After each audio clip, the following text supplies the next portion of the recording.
नमस्कार दोस्तों, स्वागत है आपका हमारे YouTube चैनल अभव्या वर्ल्ड में। आज की इस वीडियो में हम आपके लिए लेकर आए हैं एक पौराणिक कथा।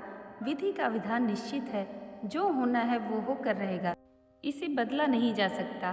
तो आइए वीडियो शुरू करते हैं। श्री राम का विवाह और राज्याभिषेक दोनों शुभ मुहूर्त देखकर किए गए थे। फिर भी न वैवाहिक जीवन सफल हुआ, न ही राज्याभिषेक। और जब मुनि वशिष्ठ से इसका उत्तर मांगा गया तो उन्होंने साफ कह दिया, सुनहु भरत भावी प्रबल, बिलख कहें मुनिनाथ, हानि लाभ जीवन मरण, यश अपयश विधिहात। अर्थात जो विधि ने निर्धारित किया है वही होकर रहेगा। न राम के जीवन को बदला जा सका, न कृष्ण के, न ही महादेव शिव जी सती की मृत्यु को टाल सके, जबकि महामृत्युंजय मंत्र उन्हीं का आवाहन करता है।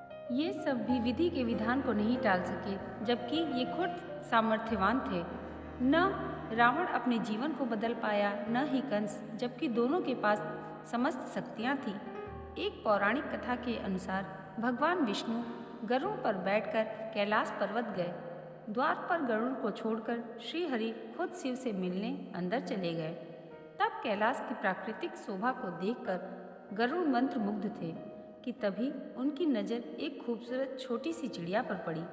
चिड़िया कुछ इतनी सुंदर थी कि गरुड़ के सारे विचार उसकी तरफ आकर्षित होने लगे। उसी समय कैलाश पर यमदेव पधारे और अंदर जाने से पहले उन्होंने उस छोटे से पक्षी को आश्चर्य की दृष्टि से देखा। गरुड़ समझ गए उस चिड़िया का अंत निकट है और यमदेव कैलाश से निकलते ही अपने साथ यमलोक ले जाएंगे। गरुड़ को दया आ गई। इतनी छोटी और सुंदर चिड़िया को मरता हुआ नहीं देख सकते थे। उसे अपने पंजे में दबाया और कैलाश से हजारों कोस दूर एक जंगल में एक चट्टान के ऊपर छोड़ दिया और खुद वापस कैलाश पर आ गए। आखिर जब यम बाहर आए तो गरुड़ ने पूछा कि उन्होंने उस चिड़िया को इतने आश्चर्य भरी नज़र से क्यों देखा था।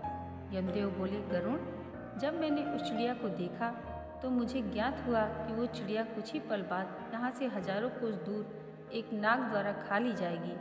मैं सोच रहा था कि वो इतनी जल्दी इतनी दूर कैसे जाएगी, पर अब जब वो यहाँ नहीं है तो निश्चित ही वह मर चुकी होगी। गरुड़ समझ गए मृत्यु टाले नहीं टलती, चाहे कितनी चतुराई कर ली जाए। इसलिए श्री कृष्ण भी कहते हैं, करता तू वह है जो तू चाहता है, परंतु होता वह है जो मैं चाहता हूँ। कर तू वह जो मैं चाहता हूँ, फिर होगा वो जो तू चाहेगा।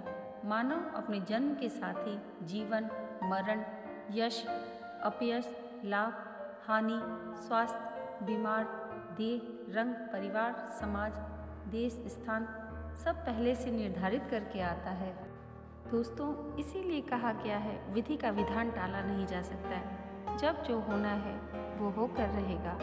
आज की यह वीडियो आपको कैसी लगी हमें कमेंट करके ज़रूर बताइएगा और इसे लाइक और हमारे चैनल को सब्सक्राइब करना मत भूलिएगा। धन्यवाद।